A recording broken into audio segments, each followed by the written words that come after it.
On the 6th of March 2099, Michelle Blackwood, a renowned art dealer and socialite, laid lifeless on the marble floor of her foyer. Her body was positioned in a Neri pose, as if carefully placed by the killer.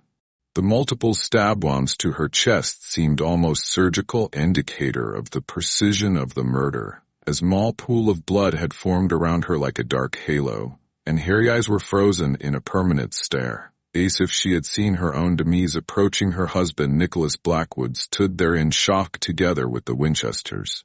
Alana and Maliatha Blackwood's maids stood behind them, all shocked by the sight before them. The police began to investigate the murder, but little did they know that the secret they would find would leave them shocked. Nicholas Blackwood was a formidable figure in the business world, celebrated for his acumen and drive as the CEO of Blackwood Industries. Born in 1975 in Chicago, Illinois, his rise from humble beginnings was nothing short of remarkable. Raised by a hard-working single mother, Nicholas's early life was marked by struggle and perspirce.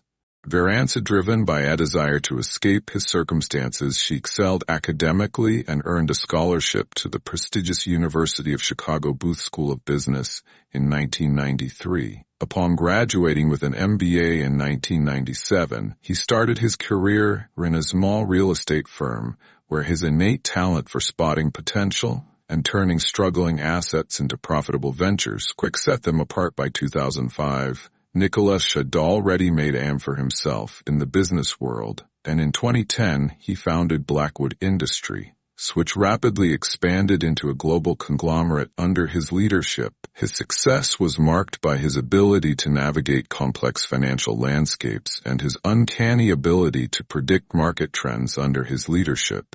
The company flourished, becoming a significant player in each sector. His reputation as a savvy businessman and a charismatic leader spread, earning him respect and influence across the corporate world.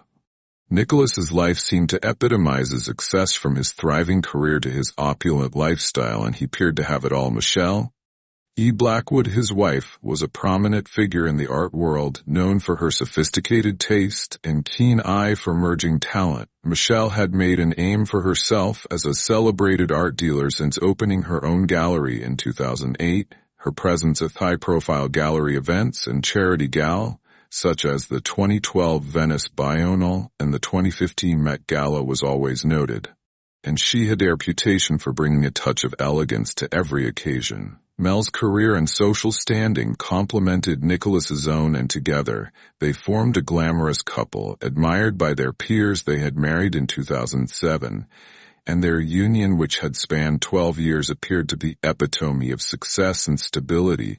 By 2019, Michelle's gallery had become a leading destination for contemporary arts, solidifying her position as a respected figure in the art world. Nicholas and Michelle Blackwood first met Alan and Malia Winchester at a high-profile charity gala in Manhattan on November 10, 2012. The event, held at one of the city's grandest venues, was a gathering of influential figures from various sectors, including art, finance, and technology. Michelle, renowned for her role in the art world, was a guest of honor, and Nicholas, as a prominent CEO, was there to support his wife and contribute to the event's success. Alan Winchester, a charismatic and affluent businessman, was immediately drawn to Michelle's grace and insight during the evening. Malia, what charming and well-connected, quickly struck up a conversation with Nicholas. The four of them found themselves engaged in lively discussions about art, business, and high society, their mutual interests creating an immediate bond. The conversation flowed effortlessly, with Michelle and Malia discussing their favorite artists and upcoming exhibitions, while Nicholas and Alan shared insights into the latest business trends and investment opportunities. The chemistry between the couple was undeniable, and what began as casual conversation quickly deepened into a genuine friendship as the evening progressed. The Winchesters invited the Blackwoods to their home for a more intimate gathering. The invitation was eagerly accepted, and soon the two couples were spending weekends together, attending events and exploring their shared interests. Their friendship grew stronger over time, With frequent dinners, cultural outings, and collaborative charity efforts, it was during one of these gatherings that the topic of unconventional lifestyles and personal experimentation came up. Alan and Malia, known for their adventurous spirit, introduced the idea of a wife-swapping arrangement, suggesting it as a way to add excitement and variety to their lives. Nicholas and Michelle, intrigued by the idea and looking for new dynamics in their relationship, agreed to explore this new arrangement. The mutual respect and trust between the Blackwoods and the Winchesters made this arrangement seem like a natural extension of their friendship. The couple's interactions, initially marked by curiosity and enthusiasm, soon became a large part of their social lives. The wife-swapping arrangement was initially intended as an adventurous diversion from their high-profile lives. Providing excitement and novelty, it quickly became a regular part of their social interactions, blending the personal and professional spheres of their lives. Alan and Malia's influence on the Blackwoods was significant, and their mutual engagement in this unconventional lifestyle began to complicate their relationships. Around 2070, Michelle Blackwood and Alan Winchester, who had been engaging in a wife-swapping arrangement with their partners, began to develop strong emotional bonds with each other. Their physical intimacy, which had started as a thrilling experiment, had evolved into a deep connection. They found themselves craving each other's company, sharing secrets and exploring desires they had never known before. As their relationship became more intimate, Michelle and Alan struggled to maintain the boundaries of their arrangement. They began to question whether their feelings for each other were eerily productive, their fantasy, or something more profound. Meanwhile, Nicholas and Malia, oblivious to the growing intensity between their partners, continued to enjoy the benefits of their unconventional arrangement. They started to secretly meet outside of their arranged wife-swapping encounters. Stolen moments, hidden glances, and whispered promises became a regular part of their lives when they were together with their respective partners. Nicholas and Malia for their wife-swapping sessions. Michelle and Alan couldn't help but feel a spark that they no longer felt with their own spouses during these sessions. They would often find themselves lost in each other's eyes, their passion and intimacy with each other surpassing anything they experienced with their own partners. They began to crave each other's touch, and their encounters became more intense and satisfying than ever before. Nicholas and Malia, still oblivious to the growing connection between their partners, continued to participate in the wife-swapping arrangement, unaware that their spouses had begun to emotionally and physically check off their relationships. The fantasy that had once brought them all together was now threatening to tear them apart. On the night of March 5th, Michelle revealed the shocking news that she was carrying Alan's child. The room fell silent with tension and anger hanging in the air. Malia's face twisted in rage and betrayal, her eyes blazing with fury as she glared at Michelle. Her body language screamed hostility, her hands clenched into fists. Nicholas's face turned red with anger, his eyes wide with shock and hurt. He seemed frozen, unable to process the news. Alan cast forward, trying to defuse the situation, but Malia's glare stopped him in his tracks. His eyes darted between Michelle and Malia, unsure of what to do next. The atmosphere was electric with tension, their relationships between the two couples on the brink of collapse. The wife-swapping fantasy had turned into a nightmare, and it seemed that there was no turning back. On the 6th of March, Michelle Blackwood laid in her own pool of blood. Shortly after the body was found, the police started to work on their case. The detectives had been briefed on the circumstances surrounding Michelle Blackwood's murder. The only others present at the time of the murder were her husband, Nicholas Blackwood, their neighbors, the Winchesters, and the Blackwoods maid Annabeth. A medical examiner arrived at the crime scene. The medical examiner report indicated that Michelle's death was caused by exsanguination from multiple stab wounds, likely inflicted with a letter opener. The examiner's hypothesis proposed that the killing was a deliberate act, given the organized crime scene and lack of signs of a forced entry or struggle. This suggested that the killer may have been someone known to Michelle, who had access to the mansion. and had planned the attack in advance. The same statement was given by Nicholas and the Winchesters when they were questioned by the police. They were asked about their whereabouts on the day of Michelle's death, and they all claimed to have been in different parts of the mansion, unaware of the events that happened. Their alibis were checked, but there was another staff or witness to confirm their corroborating statements. However, the police still suspected that one of them might be hiding something, and they continued to investigate further. The investigation was ongoing, and the police were following up on several leads. Meanwhile, the statements given by Nicholas and the Winchesters were being scrutinized for any inconsistencies or potential clues that might have been missed. They said that Annabeth was the one who had screamed and alerted them to Michelle's lifeless body.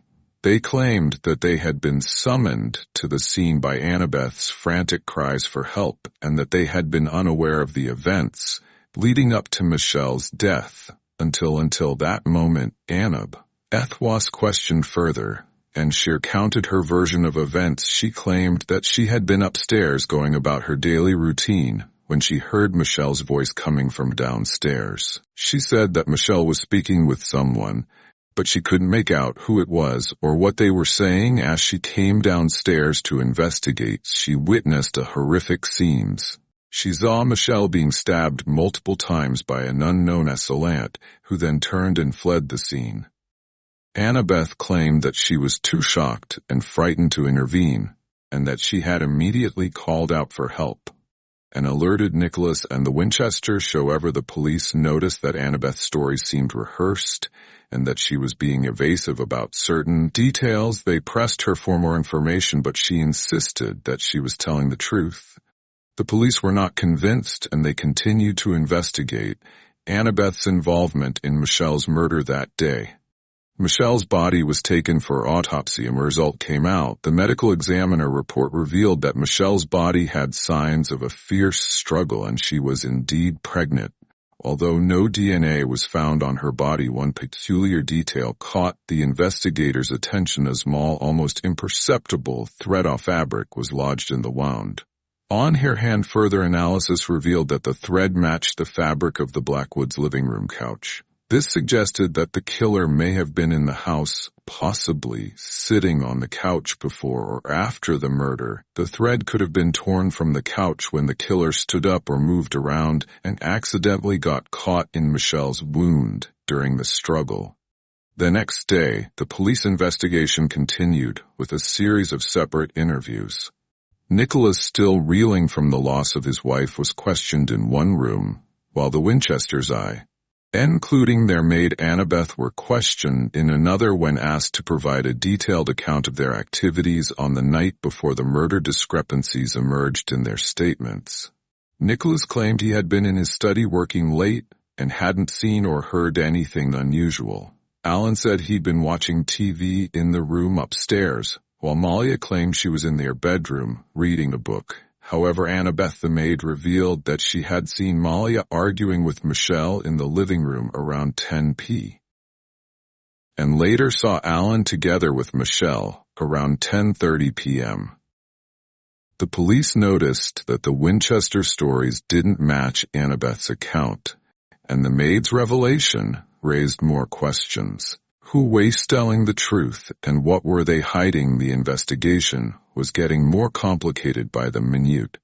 The police probed Annabeth further, sensing she might be a crucial witness. They asked her to elaborate on the Winchesters' frequent visits to the Blackwoods residence. Annabeth hesitated, then revealed a shocking detail. She had noticed that the Winchesters in Blackwoods would swap wives during their get-togethers.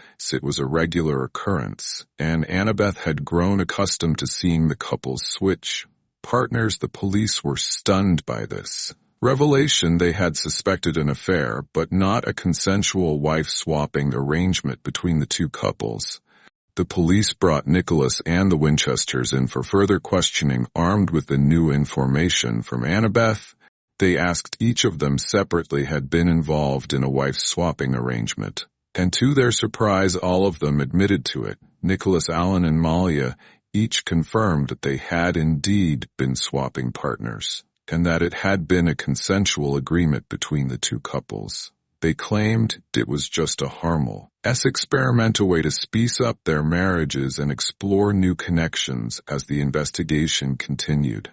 The spotlight fell on Nicholas, who now emerged as prime suspects in Michelle's murder. The police had discovered a clear motive: the pregnancy, with earlier revelation that Michelle was pregnant with his child. The police now had a solid reason to believe that Malia Allen's wife would have had a strong motive to kill. Jealousy, betrayal, and a desire to protect their marriage could have driven Malia to commit the crime. Similarly, Nicho, Michelle's husband, would have had a motive to kill his wife if he felt betrayed by her infidelity and pregnancy with another man's child. His earlier alibi of working in his study now seemed shaky, and the police wondered if he might have been more involved in the events of that fateful night than he initially.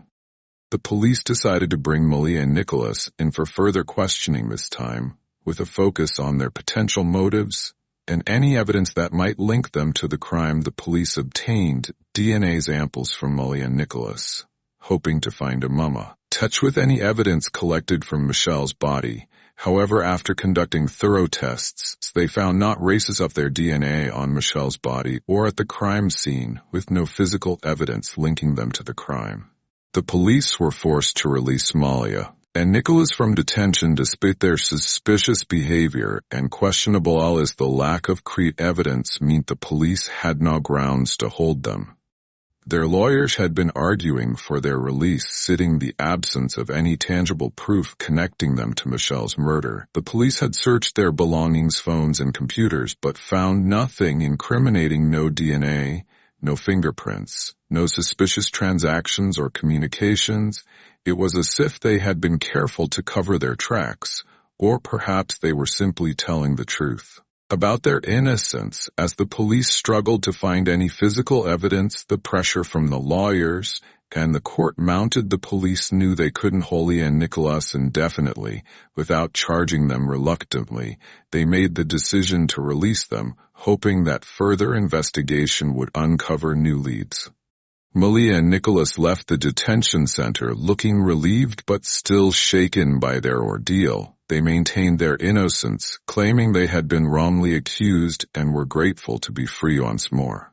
The police, however, remained skeptical, keeping them under surveillance as they continued their investigation. 2 days after releasing Malia and Nicholas, the police obtained a warrant to search the Blackwood residence. Meanwhile, Annabeth had been summoned the previous day for another round of questioning. During a routine questioning session, the police noticed a small cut in Annabeth's hand. They asked her about it, and she provided an explanation that raised suspicions. Her story seemed inconsistent and evasive, sparking the detectorist. The cut in her hand looked too precise, too clean to be from a broken glass. The police suspected a knife wound, and Annabeth's nervous behavior reinforced their doubts. The detectives decided to investigate further. Obtaining a search warrant for the Blackwood residence, they arrived at the mansion, armed with a team of forensic experts, state-of-the-art equipment, and a determination to find new evidence. The police had been granted a new C warrant, allowing them to scout the premises once again, this time with fresh eyes and advanced technology. As they stepped out of their vehicles, the forensic experts began to download their gear, including specialized lights, cameras, and collection kits. The police officers, led by the determined detectives, stood ready to assist, their eyes scanning the mansion's facade, as if searching for any hint of what lay within. The team's mission was clear: to leave no stone unturned, no surface unexamined, and no potential evidence uncollected. They would question the staff, re-examine the crime scene, and reanalyze every shred of evidence previously collected. The search was meticulous, with every room and corners scored for clues. And then, in the incinerator, they found the murder weapon, a kitchen knife partially burned, but still recognizable, was lodged in the ash chest. The police carefully extracted the knife, taking care not to damage any potential evidence. They bagged it and sent it to the lab for analysis. The discovery of the murder weapon was a significant breakthrough in the case. The police now had physical evidence that could link the killer to the crime. They began to question Alan and Annabeth, who were still on house arrest about the knife and the incinerator. The lab results revealed a shocking discovery. Annabeth's fingerprint was found on the handle of the kitchen knife. The police had previously collected her DNA and fingerprints during the initial investigation, which made it easy to match with this new evidence on the 20th of March. With enough evidence, the police immediately arrested Annabeth, charging her with Michelle's murder. She was taken into custody, her expression a mix of shock and fear. As the police questioned her further, she confessed. Annabeth revealed that Michelle had caught her stealing from Hisafe in the living room. Michelle had threatened to call the police, and a struggle ensued. In a panic, Annabeth's hand instinctively reached for the kitchen knife she had tried using to open the safe. She stabbed Michelle in a moment of desperation, not intending to kill. The police listened intently as Annabeth's confession poured out, revealing the events that led to Michael's tragic death. The investigation had finally uncovered the truth behind the murder. Annabeth's actions, driven by fear and desperation, had led to a devastating outcome. The police took Annabeth into custody, charging her with Michelle's murder. The defense tried to argue that Annabeth had acted in self-defense, but the prosecution countered that the evidences showed a clear intention to kill. After deliberating for hours, the jury delivered a guilty verdict. The judges sentenced Annabeth to life in prison without the possibility of parole. As the sentence was read out, Annabeth's face crumpled and she collapsed in her chair, overcome with grief and despair. The Blackwood family, who had been present throughout the trial, showed little emotion as a sentence was handed down. They had already lost Michelle, and now they saw justice is served as Annabeth was led away handcuffed. She knew she would spend the rest of her life behind bars, haunted by the memory of the crime she had committed. The once quiet and unassuming maid had been revealed as a ruthless killer, and now she would pay the ultimate price.